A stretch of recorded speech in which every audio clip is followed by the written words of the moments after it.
Hey guys, welcome back to my channel. I hope you all are doing well. For today's review Wednesday, I have another round of speed reviews for you guys, and today we will be talking all about some Instagram makeup brands. I know you must be thinking, Instagram makeup brands, what is she even talking about now?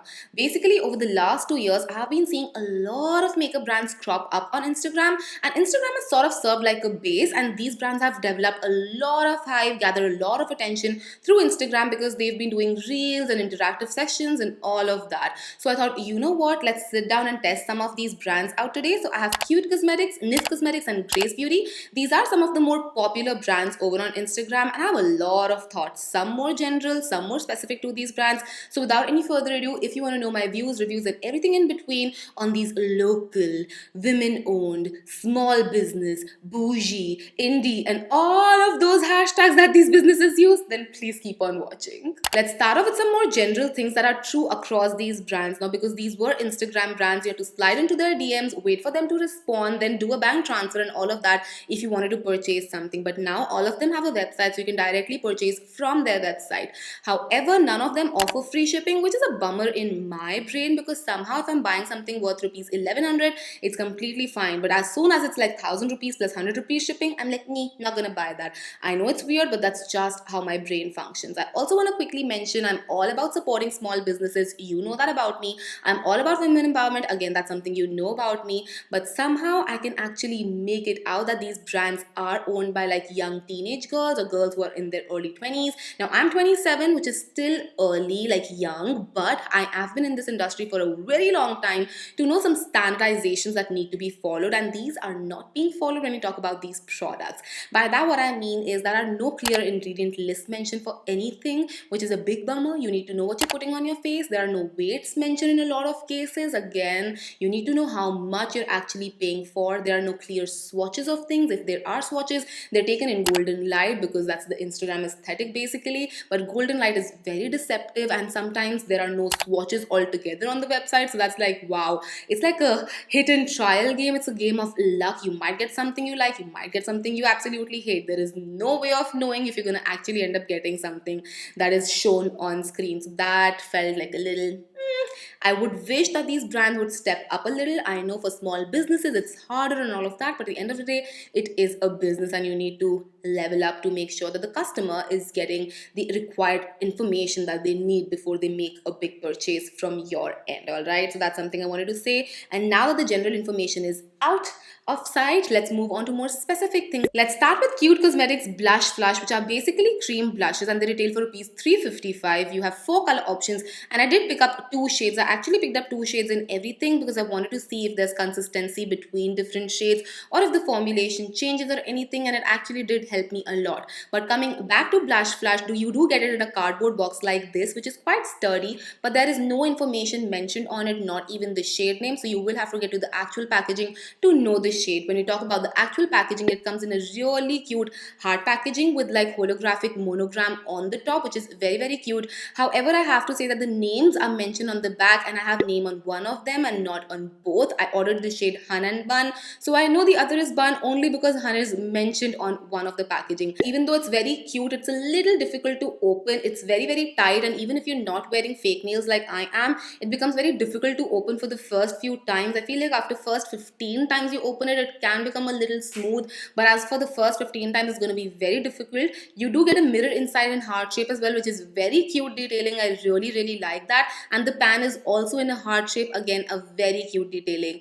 When it comes to the actual formulation of these cream blushes, I have to say that I found both of the shades very, very different. The shade Bun, which is a beautiful pink shade, is extremely pigmented and felt more of a soft matte finish and was slightly more difficult to blend on my skin. It looked gorgeous once blended out, but it is a task to blend it out. While on the other hand, the shade Hun is more creamy and slightly sheerer, so it's very easy to blend out and looks very gorgeous on the skin. It's a gorgeous caramel brown shade, but I have to say that both of these textures feel like they're from different products and not from one range, so that was a little bit disappointing. I did like Hun more. I do like the more sheerer, more buildable, easier to blend formulation than the soft matte formulation that Bun has, and I have to say that even on top of foundation, Hun worked so so beautifully. I just have to tap it in. Of course, if you're applying bun on top of foundation, you have to go with a very little amount. Otherwise, you will have to rub it around, and that would ensure that your foundation moves as well, which hun does not lead to, because hun, because of its creamy consistency, is very, very easy to blend when you're tapping it into the skin.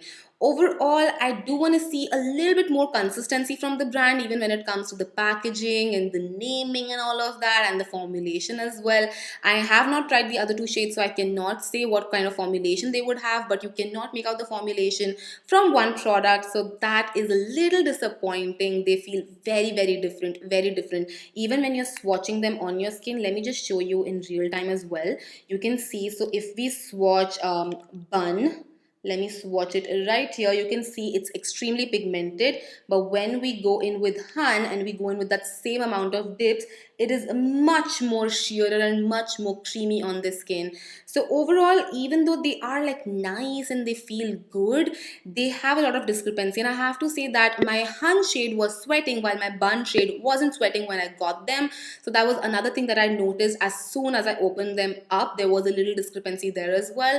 A lot of times if a shade is sweating and the other is not, the formulation is different on them because they're kept at the same temperature and all of that. So yeah, there is definitely a difference in the formulation of both of these shades, and I prefer hun. So if you absolutely want to pick up something, I would suggest to pick up hun. It's a beautiful shade. It's a beautiful neutral brownie shade, and it goes on way more beautifully on the skin than bun does. Let's move on to Niv Cosmetics now, and I ordered their chameleon eye toppers. They retail for rupees 725 each, and you have quite a few shades to choose from, so I do like the color library that they have to offer. They come in this really flimsy outer packaging, however, it's really, really flimsy, so I did not like that fact. And the shade names, the sticker was on the outer packaging itself and not on the actual eyeshadow, so I had to remove the sticker from this one and apply on the eyeshadow to make sure I know which eyeshadow I have.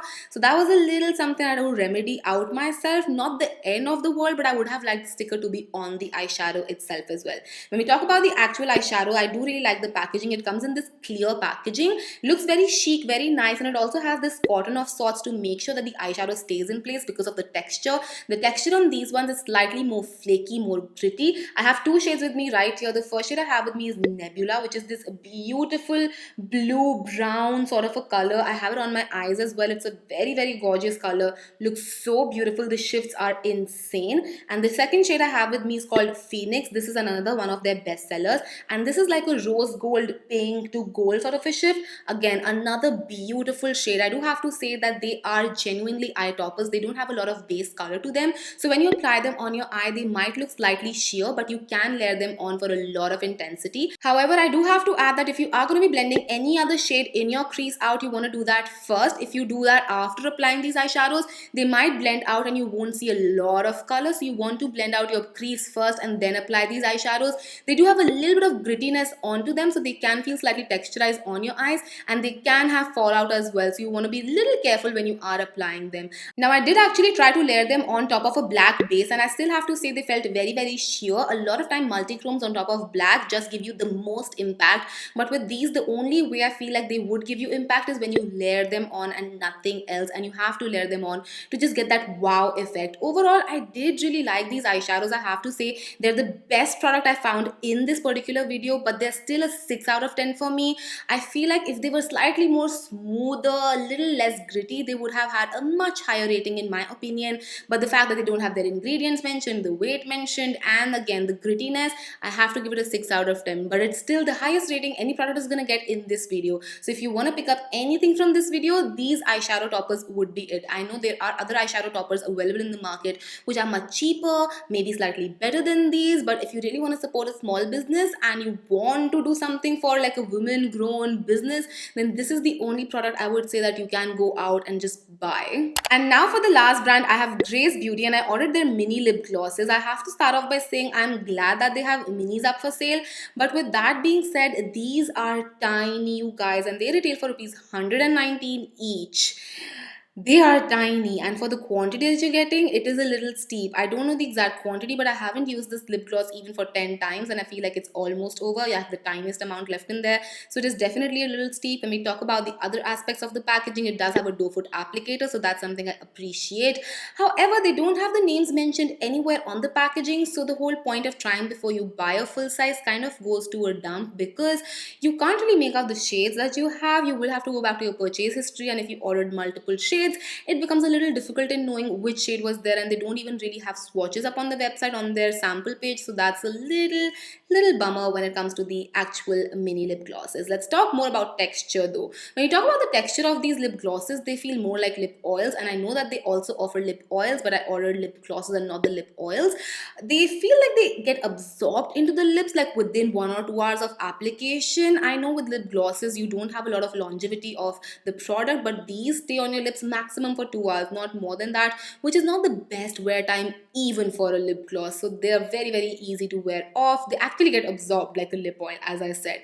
But when we talk about these shades, I ordered the shade Elsa and I think Karen, I'm not too sure, but when we talk about the shades and the differences amongst them, I feel like there's so much discrepancy happening because Elsa is a beautiful translucent shade. It doesn't have a lot of coverage in the color. It just adds a nice sheer tint to your lips and like a healthy glowy gloss feel. But when we talk about the other shade that I have, which is Karen, it has a lot of pigment to it and it does cover a lot of your own lip pigmentation as well. So there's definitely a huge difference amongst shades. So you can't really make out the formulation from just one purchase. You will have to see the shade for itself if you want to make out what the color payoff is going to be like, how it's going to wear on the lips and everything of that sort.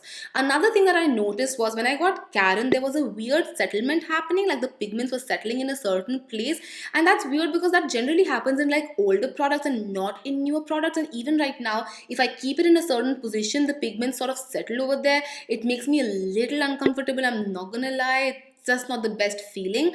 I want to quickly mention that both of these lip glosses have a different fragrance added to them, so that adds a little cute detailing. Elsa has this sweet berry fragrance that I really like, while Karen has this caramelly fragrance that I'm not the hugest fan of. It feels like a caramel that's going bad and not necessarily like a sweet caramel.